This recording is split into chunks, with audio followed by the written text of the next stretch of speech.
I'm absolutely geeking today because today I finally have an excuse to ride my Kawasaki H2 to school. The last time I rode my bike to school, I rode my Yamaha MT-07, and I described in that video exactly why I don't like riding my motorcycles to school. I hate leaving my bikes parked for an extended period of time without my eyes being on them. But today I have a very lucky opportunity where all I have to do is drop off this little notebook to class to one of my professors, and so I don't have to worry about leaving this bike parked in a parking lot for an extended period of time. So I simply get to have the enjoyment of riding to class without any concerns about what's going to happen to this bike when I'm not watching it. And maybe along the way you guys can learn why you shouldn't spend $36,000 on a sport bike. And we're just pushing my earplug in a little bit deeper because that is already blowing out my ears. Yes, I know, as of recording this video, I still don't have an exhaust system on this bike. I hear you. It's not hurting the bike. This bike runs incredibly rich from the factory. Usually it's the opposite where the bike is running lean, but no, this one runs rich, so it's fine. It's not hurting the bike at all. Is it great for it long term? Likely not. But in this short term, before I get the exhaust system that I literally have for it sitting in my garage, I don't think it's going to hurt anybody. With that being said, let's go to school. I mean, just to give you an idea, I drive a 2018 Civic, and that car, brand new back in 2018, I think was $26,000, $25,000. And just so you know, this bike costs $32,000 brand new. Out the door, and this is with, I believe, the dealer fees were waived. This is just purely taxes and I think title registration fees, was $36,000 out the door. When I bought this bike earlier in the summer, this was single-handedly the most expensive thing I've ever purchased in my life. And that still holds up true to this day. I am still driving my Civic that I love. I love my Civic. And I don't think it's even possible to buy a more expensive bike than this, unless you're looking at like a Panigale V4R or an M1000, like the super special bikes. I mean, this is a super special bike, don't get me wrong. It's honestly a great deal compared to all the other like super crazy hyperbikes on the market, like the M1000, the V4R. Those are like super hyper specific bikes that you can really only enjoy in the track. And I guess you could say the same thing about this bike, but the fact is that this bike makes certain sounds that those bikes just don't. Those bikes likely ride better than this bike, but again, this bike makes sounds that those bikes just don't, and that's what makes this bike so special, and I think that's what makes it worth that price tag. However, that doesn't mean the ownership experience of this bike has all been sunshines and roses. Actually owning and riding this bike actually isn't as bad as you think. I mean, besides the super loud, annoying exhaust that I have on it, all of that aside, it's really not that bad. Oil changes on this bike are super easy, mainly because it's basically a naked bike where it only has one tiny little panel that you have to remove in order to get to the oil filter. So putting a ton of miles on this bike isn't that bad. Rear tire changes, which you're going to be going through a couple of rear tires on this bike, are very easy to do because of that single-sided swing arm. There's no special tools required to pull off the rear tire. Okay, I just want to make a point. I ride my bicycle a lot. I own a bicycle. They're awesome.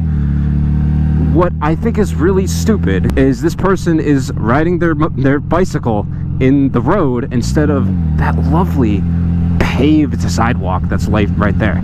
I do that all the time. I ride right here on the sidewalk. It's great. There's no bumps. It feels just like you're riding on the road. Why you feel a need to ride in the road, I don't know. Maybe if the sidewalk is super crowded, which I can very clearly see that it's not. Instead, you're holding up me and all this other traffic. I don't get that. So regular maintenance stuff is very easy to do. You can do it yourself. You can reset all the codes yourself. It's a very Japanese bike, except for when it's time to do the turbine/valve service.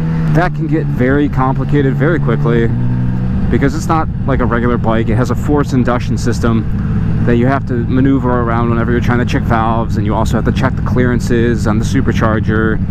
Some people in my comments were saying that they can do it themselves, which by all means I implore you to do, but this is one of the most expensive machines that I own. I would rather get that done professionally because I don't know what I'm doing when it comes to superchargers. I know vaguely how to check valve clearances and how to replace valves if needed. What is this guy doing? Is he waving? Do you want me to go around? I don't know. Is that what you want me to do? I would gladly love to, although I don't know. I would have to double check to see. He needs to give me a better signal. I totally missed that. Believe me, I would love love to get there in a quicker manner. I'm not really too worried about being there exactly on time. There's not like a set time I have to be there, but the less time I can spend commuting on this thing, the better. But if you have a guy who can do your services professionally for you, like I do, then that is also awesome. So the upfront cost is a lot. Maintaining and owning the bike isn't that much more than any other Japanese 1000, so that's not a big deal. So do I actually have any regret in my heart for buying this bike? No, I don't think I do. I mainly bought this bike because I know a lot of people in the area that own H2s, and not a single one of them was ever willing to let me test ride one of their H2s, so I could never know truly what it was like to ride one of these until I owned one for myself. I had to spend all that money just to know what this thing actually truly rode like. And it rides pretty much exactly how I thought it would. It's kind of like if you've ever ridden, let me take a good example here of something that a lot of people have ridden, like a Japanese 600, like a 636. It is a lot more punchy, if I would say. Like the throttle is very on or off, but I also think that's because it's not tuned. This is running a factory tune with a deleted muffler, so it's going to be a little bit janky. And if you're shifting around 10,000, maybe 11,000 RPMs, you can get the wheel up in third, and that's a lot of fun. But my main issue with this bike is mainly going to come down to the weight of it. The reason that I find this bike kind of hard to ride in most cases isn't because it's janky. I mean, I own other super bikes that are just as janky, it's fine.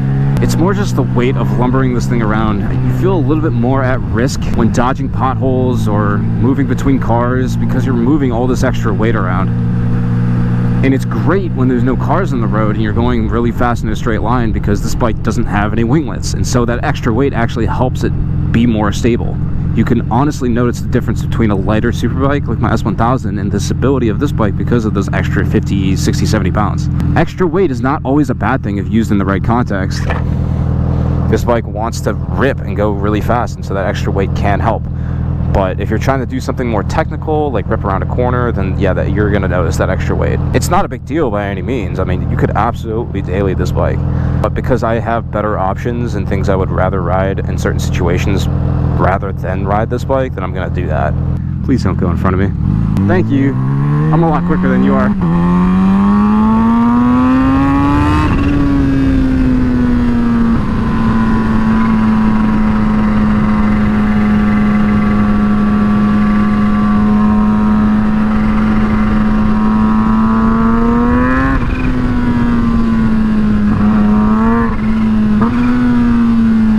Always somehow end up behind a brother on some of these school rides. Yeah, see, like I'm gonna have to clutch in on a corner like this just because we're going so slow that it's gonna disrupt the bike's engine balance and cause some weird acceleration when I'm coming out of the corner, so it's usually better to just clutch in and go through it. If you're on a slower bike that can have better gearing when going around corners like that, it's a lot better. But especially with these cars, you never know if they're just gonna slam on their brakes halfway through a corner just because they're stupid. Oh man, I love going 25 miles an hour the entire way to school. Fun. See, situations like this are why I'm kind of starting to dislike 1000cc bikes. Perhaps I've just been ruined by my other naked bikes, but man, this thing is just annoying to just lumber through traffic like this. It just wants to rip on the highway, and that's the only good use it has. Popping wheelies on this thing is super difficult, mainly because that throttle is so janky. Like I said, possibly a tune could fix it, but I've also heard this guy has had his turn signal on the entire time. I just realized that. Does he know? I don't think he knows. I think if he knew, he would probably turn his turn signal off. That's super funny though. I thought this thing was kind of fat and hard to lumber around. He's just whipping it around. Whip around, whip around, whip around, rip. Okay, well, I really wish I had like a phone screen in front of me right now. I really wish I had TikTok and I could just like scroll through it right here while I'm sitting in traffic on a 1000. It would be so handy. It would make my life like so much easier. Maybe some Instagram reels, you know, you're just right here swiping through. Oh, and you guys actually caught me wearing gloves for once. Ooh, Jesus. Oh my God, it scared me, bro. I was like, I did not expect that to happen. I didn't hear that man's at all. Yeah, that was, I don't know, I felt close. I was like talking about my gloves, all of a sudden, oh, and we're stuck at the light together. That's super cute, brother. He was in a big hurry to get through this light. Passing on a corner just to get to a light that you would have been in the same exact position in anyway. That's crazy. That's pretty wild. The AGV helmet really sums that one up. As I've been riding more and more, Dude, AGV helmets, they don't all suck. Nah, I'm not gonna get into this. I'm just gonna delete this out of the video. Anyway, you guys caught me wearing gloves for once, which, oh my god, Matthew caring about his safety. What is the world coming to? Don't worry, I'm still wearing only a hoodie.